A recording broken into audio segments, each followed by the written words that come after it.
Neshama, dis-moi, d'où vient l'idolâtrie? Est-elle due, comme on l'entend parfois, à l'ignorance des hommes, à leur peur des phénomènes qu'ils n'arrivent pas à expliquer?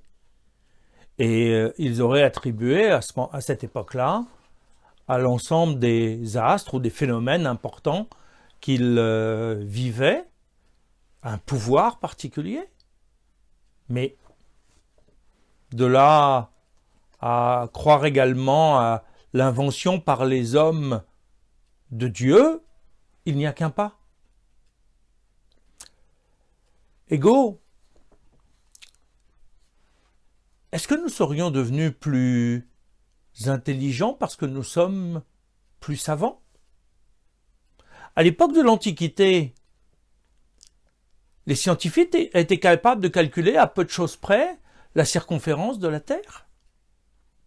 Est-ce que nous serions plus sages que des philosophes comme Socrate, Platon ou même Aristote?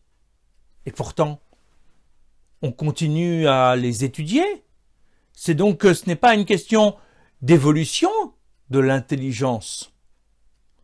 Bien sûr, il y a une progression de la science, de la connaissance scientifique, mais pas forcément de l'intelligence. Les idolâtres n'étaient pas moins intelligents que nous. D'ailleurs, Maïmonide, dans le premier chapitre de son traité de l'idolâtrie, nous explique l'erreur qui va entraîner cette faute grave. Il nous dit, les hommes se dirent, Dieu a créé ses étoiles et ses planètes pour diriger l'univers. Il les a placées dans les hauteurs et leur a accordé des honneurs. Et il est juste que ces étoiles et ces planètes, qui sont des serviteurs devant sa face, on les loue et on les exalte, et qu'on leur accorde des témoignages d'honneur. Car c'est la volonté du Saint béni soit-il qu'on exalte et honore ceux qui font sa grandeur et sa gloire, tout de même qu'un roi prend plaisir à voir honorer les serviteurs qui sont directement à son service, et pense qu'en les honorant, on honore le roi.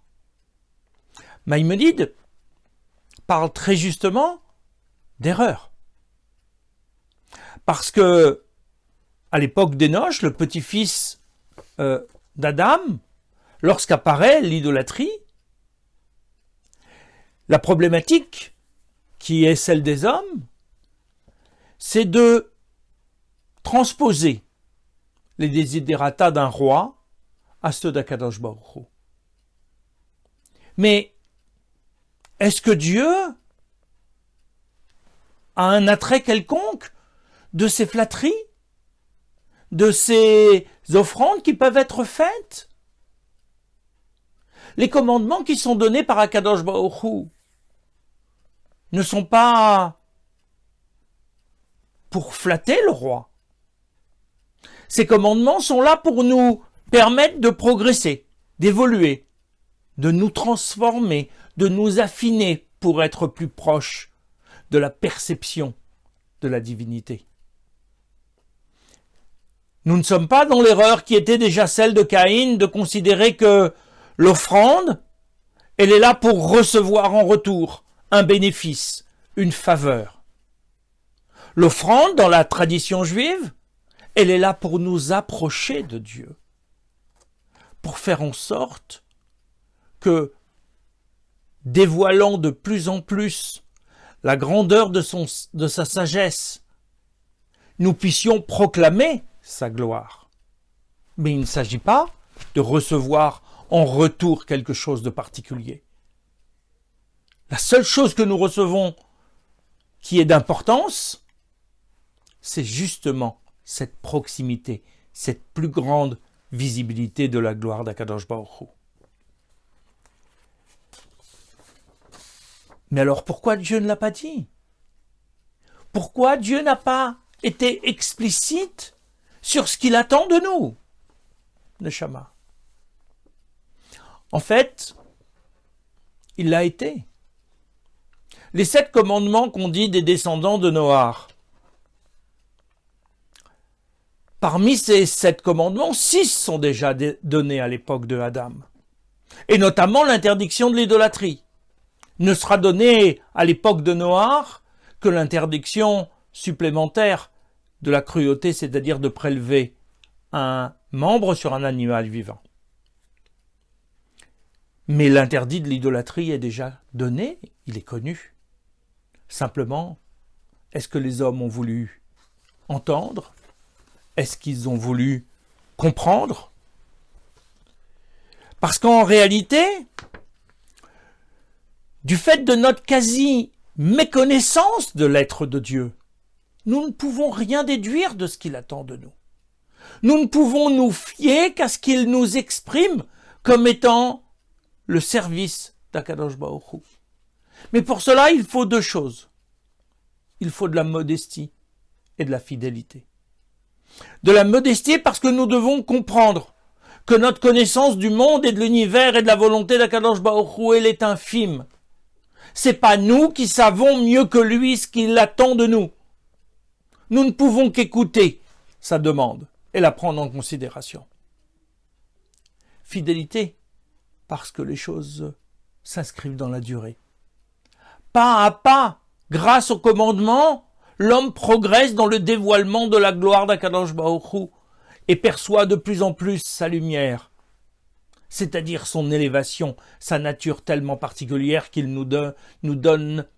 à laquelle il nous donne accès par la révélation. Sans ces 2 critères, alors nous mettons en avant notre sentiment. C'est-à-dire que les hommes ont projeté sur Dieu ce qu'ils avaient envie pour eux. Ils avaient envie de posséder, d'avoir du kavod, d'avoir de l'honneur, alors ils ont pensé que pour Akadosh Baruch Hu, c'était important, mais c'est eux qui en ont besoin. Ce n'est pas Dieu qui l'a demandé, ce n'est pas Dieu qui l'a exprimé.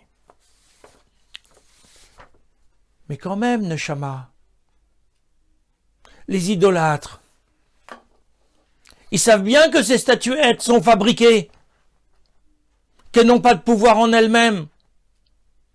N'est-ce pas ce qui est raconté dans le célèbre Midrash à propos du père d'Abraham? Quand Abraham casse toutes les idoles qui sont dans le magasin de son père. N'est-ce pas pour lui faire comprendre que tout ça n'est que futilité? Mais Ego, ce que Abraham essaye de faire comprendre à son père, ce n'est pas que ces idoles n'ont pas de pouvoir en elles-mêmes. Terrar le sait, il les fabrique. Simplement, il essaye de mettre l'accent sur une autre particularité. C'est que ce n'est pas l'idole qui fait l'idolâtre. C'est l'idolâtre qui va faire l'idole. C'est-à-dire qu'il va considérer que la statuette est susceptible d'avoir un pouvoir supérieur parce qu'elle représente une entité supérieure céleste à laquelle il accorde un pouvoir. Mais dire que les astres ont une influence sur le monde, c'est un fait scientifique. Il ne sert à rien de le contester. On connaît l'influence de la Lune sur les marées. On connaît l'influence des astres sur la vie des hommes. Ce que vient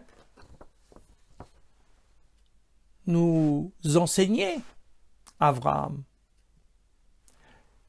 et ce que Akadosh Baruch Hu lui a enseigné, c'est qu'on peut sortir de la dépendance des astres. Lorsqu'il lui dit « Sors de ta tente et regarde le ciel et regarde ces astres.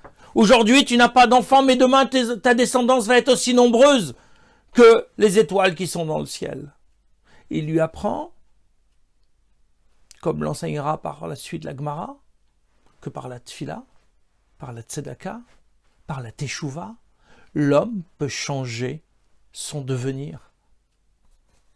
Il peut évoluer, il n'est pas enfermé dans un destin qui serait décidé par une planète, quelle qu'elle soit.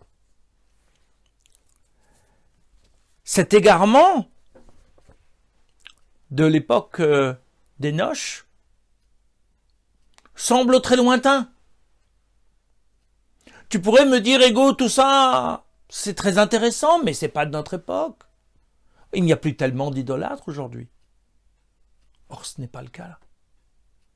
Parce que l'idolâtrie n'a pas besoin de représentation physique, n'a pas besoin d'image. L'idolâtrie est déjà dans la survaleur accordée à un élément du monde. Lorsque les maîtres plus contemporains nous enseignent que l'argent peut être une idole, c'est parce qu'on lui accorde tout pouvoir. Que la science est seule à détenir la vérité. Que les médias sont capables de faire et de défaire la vie, l'histoire, la renommée d'un être. Alors on a l'impression que ces éléments sont surpuissants et que il faut les servir pour pouvoir en bénéficier. Or, ce que vient nous enseigner la Torah, c'est qu'il n'y a que Dieu qui soit surpuissant. C'est lui qui a créé tous ces éléments-là. Ce sont des outils qui peuvent nous amener vers Dieu ou qui peuvent nous éloigner d'Akadosh Baruch Hu. Tout dépend de notre intention, comme pour la statue. Ça peut être un objet d'art, mais je peux en faire une idole si je lui accorde un pouvoir divin.